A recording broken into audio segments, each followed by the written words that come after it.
Hello guys, मेरा नाम है मीगो और आप लोग देख रहे हो मीगो तुम। चलिए डिस्कवरी विद दिस गॉड की एपिसोड 77 को शुरू करते हैं।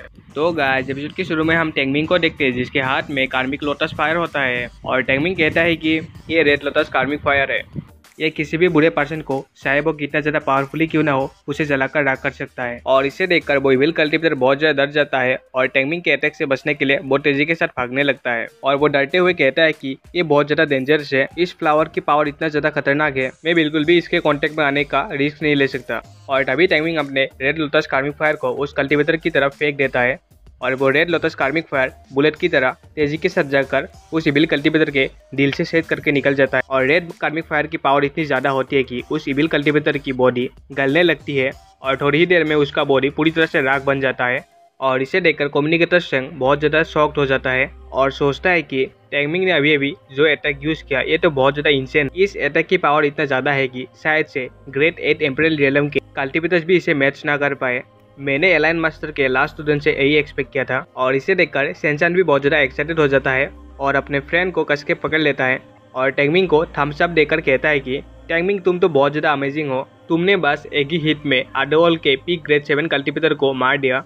और इसे देखकर जाओचांग भी बहुत ज्यादा एक्साइटेड हो जाती है और टेंगमिंग से कहती है कि बिग ब्रदर टेंगमिंग, आखिर ये कौन सा अटैक था, मुझे भी ये अटैक आपसे सीखना है। और तभी जिंगजिंग भी टेंगमिंग की तरफ देखते हुए सोचती है कि टेंगमिंग, हम बस यहाँ पर 2 दिन पहले ही आए पर तुमने ऑलरेडी न्यू हाइट्स को अचीव कर लिया, मुझे भी आप बहुत ज़्यादा हार्ड वर्क करना होगा जिससे कि मैं तुम्हारे साथ कोऑपरेट कर पाऊँ। और इसी के साथ हम जिंगजिंग को देखते हैं जो ये देखकर बहुत ज़्यादा टेंगमिंग से जल रहा होता है और वो अपने अपर लिप्स को जोर से काट लेता है जिससे उसके अपर लिप्स से खून निकल आता है।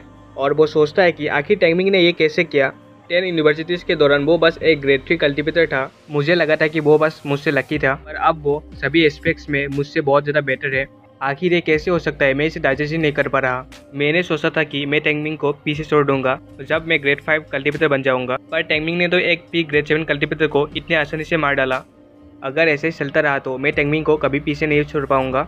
और इसी के साथ हम देखते हैं कि पहाड़ी के दूसरी तरफ बहुत तेजी के साथ साउंड हो रहा होता है और टेंगमिंग उस तरफ देखते हुए कहता है कि सब लोगों ने बहुत अच्छा काम किया पर हमारी बैटल अभी तक खत्म नहीं हुई। जो लोग अभी फाइट करने के हालत में है वो मेरे पीछे आओ, हमें फायर ड्रैगन आइलैंड के तीनों सीनियर्स की मदद करनी होगी। और सभी लोग जोश से भर जाते हैं और टेंगमिंग से कहते हैं कि चलो टेंगमिंग, हम उन लोगों पर काउंटर अटैक करते हैं। और टेंगमिंग कहता है कि लेट्स गो। और इसी के साथ हम फायर ड्रैगन आइलैंड के तीनों सीनियर्स को देखते हैं जो अपने अपने स्किल के साथ अडोल के वॉरियर्स से लड़ रहे होते हैं। और इसी के साथ हम दूसरा इविल ग्रेड 7 कल्टिवेटर को देखते हैं जो कैप्टन हुआ के साथ फाइट कर रहा होता है और तीनों सीनियर्स मिलकर उस इविल कल्टिवेटर पर एक साथ अटैक कर रहे होते हैं। और तभी फायर ड्रैगन आइलैंड का दूसरा सीनियर उस इविल कल्टिवेटर पर 6 linked southern fire pair attack को उस पर करता है, पर वो इविल कल्टिवेटर तुरंत ही चौकन्ना हो जाता है और उस सीनियर को एक जोरदार पंच मारता है जिससे वो पीछे की तरफ चला जाता है। और कैप्टन हुआ भी उस पर अपने शॉट से लगातार अटैक कर रहा होता है। और तभी कैप्टन हुआ कहता है कि डैम इट, अडोल के वॉरियर्स उसको प्रोटेक्ट कर रहे हैं, आखिर हम इससे कैसे लड़ सकते हैं एक साथ। ये हर बार हमारे क्रिटिकल हिट से लास्ट मोमेंट पर बच जाता है।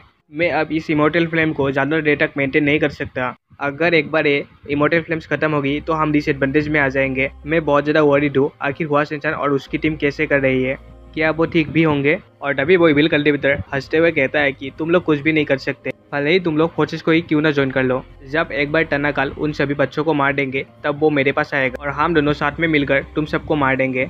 और तभी इविल कल्टिवेटर के पीछे एक जोरदार धमाका होता है और इसे देखकर वो इविल कल्टिवेटर उस तरफ देखते हुए कहता है कि टनाकल तुम आखिर आ ही गए। और ये सुनकर कैप्टन हुआ भी बहुत ज्यादा परेशान हो जाता है। और तभी हम देखते हैं कि उस धमाके से वहाँ पर बहुत सारी धूल उड़ जाती है और इसी के साथ उस धूल के अंदर से टेंगमिंग और उसके दोस्त आते हैं। और इसे देखकर वो इविल कल्टिवेटर बहुत ज़्यादा शॉक्ड हो जाता है और कहता है कि ये तो इम्पॉसिबल है।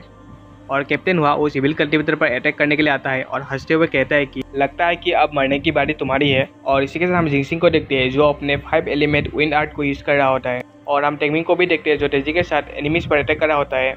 और जिंगजिंग टेंगमिंग को देखते हुए सोचता है कि इस बार मैं टेंगमिंग को अपना लाइमलाइट चुराने के लिए नहीं दूंगा, मुझे अडोल के किसी एक ग्रेड 7 कल्टिवेटर को तो मारना होगा ही। और हम उस इविल कल्टिवेटर को देखते हैं जिस पर कैप्टन हुआ तेजी के साथ अटैक कर रहा होता है और वो इविल कल्टिवेटर उनके अटैक्स को अपने हाथों से ब्लॉक कर रहा होता है। और तभी जिंगजिंग सोचता है कि मैंने ऑलरेडी एक स्पिरिट माइंड को ढूंढ लिया है, मैं बहुत ज़्यादा बेस्ट हूँ। और इसके साथ जिंगजिंग अपने हागने के पोजीशन में आ जाता है और अपने 5 एलिमेंट्स आर्ट को यूज़ करता है। और हम देखते हैं कि वो इविल कल्टिवेटर कैप्टन हुआ और सेकंड सीनियर पर बहुत ज़्यादा भारी पड़ रहे होते हैं। और तभी जिंगजिंग बंदर की तरह गुलाटी मारते हुए उस इविल कल्टिवेटर के पीछे आ जाता है और उस इविल कल्टिवेटर को फ्रीज कर देता है।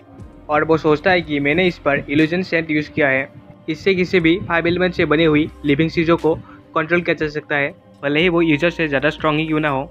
और इसी के साथ बोनिबा 5 एलिमेंट मेंटल आर्ट को यूज़ करता है। अब मैं इन सभी को दिखा दूंगा कि ये फैमिली सभी कल्टिवेटर्स फैमिलीज में क्यों नंबर 1 है। और इसी के साथ जिंगसिंग अपने अटैक को करते हुए मुस्कुराते हुए कहता है कि ये तो सक्सेस हो गया। बट अभी हम देखते हैं कि वो इविल कल्टिवेटर पीछे की तरफ मुड़कर देखता है और टाइमिंग सिलाकर कहता है कि जिंगसिंग संभाल कर। और यहाँ पर हम 2 बड़े बड़े आइस को देखते हैं। दरअसल जिंगसिंग के इस माइंड की वजह से जिंगसिंग का माइंड सेल्लीमाइट से कनेक्ट हो गया है और ये सेल्लीमाइट आडोल का बॉस है। और जिंगसिंग सिलाते हुए अपने आप को प्रोटेक्ट करने की कोशिश करता है और वो कहता है कि ये एक मेंटल डोमेन है, ये जरूर से मेरे माइंड आर्ट की वजह से बैकलैश हुआ होगा। और इसी के साथ वो अपने माइंड को कॉन्सेंट्रेट करने लगता है और कहता है कि मुझे अब इल्यूजन सेंस को यूज़ करना होगा, मुझे अपने माइंड को किसी भी हालत में प्रोटेक्ट करना होगा। और तभी सेल्लीमाइट जिंगसिंग से कहता है कि एक सिटी ने जायंट से मुकाबला करने की हिम्मत की, तेरी आखिर औकात ही क्या है सेल्लीमाइट के सामने, मैं यूनिवर्स पर राज करने वाला, तू तो बस एक ज़मीन का कीड़ा है। और ये सुनकर जिंगसिंग बहुत ज़्यादा नर्वस हो जाता है और इसी के साथ वो सेल्लीमाइट कहता है कि अब तू मर। और इसी के साथ हम देखते हैं कि जिंगसिंग के पूरे बॉडी पर एक पिंक कलर का फायर लगने लगता है और इसे देखकर जिंगसिंग डर के मारे कहता है कि ये क्या हो रहा है। और हम देखते हैं कि जिंगसिंग का जबड़ा पूरी तरह से जल जाता है, चिल्लाते हुए कहता है कि ऐसा नहीं हो सकता, ऐसा नहीं हो सकता, नहीं हो सकता, मैं इतनी जल्दी मरना नहीं चाहता, मुझे जीना है। और तभी वो सेल्लीमाइट कहता है कि कीड़े तू मेरे सामने कूदने दे, तू अपने आप को माइटी सेल्लीमाइट का गुलाम बना ले, शायद से तब तुझ पर कुछ रहम आ जाए। और हम जिंगसिंग को देखते हैं जिसकी हालत पूरी तरह से बुरा होता है, उसकी चमड़ी पूरी तरह से जल जाती है, उसकी एक आंखें बिल्कुल जलकर गायब हो जाती है, उसकी हाथ की उंगलियां टूटने लगती है। और वो चिल्लाते हुए सेल्लीमाइट से कहता है कि मुझे माफ करो मास्टर, प्लीज मुझे जिंदा छोड़ दो, इसके बदले में आपको जो चाहिए मैं वही ऑफर करूंगा। जब तक आप टैंगमिंग को नहीं मार देते, आपको टैंगमिंग को मेरे लिए मारना ही होगा और मेरी मदद करो सब कुछ रिगेन करने के लिए जिसे टैंगमिंग ने मुझसे ले लिया, जो सब कुछ मुझे बिलोंग करता है। माइटी सेल्लीमाइट जिंगसिंग के विश को ग्रैंड करता है या नहीं, ये तो आपको दूसरे एपिसोड में पता चलेगा। इसी के साथ गाइस हमारा एपिसोड यहीं पर खत्म होता है। मिलते हैं गाइस दूसरे एपिसोड में। शुक्रिया, टाटा, बाय बाय।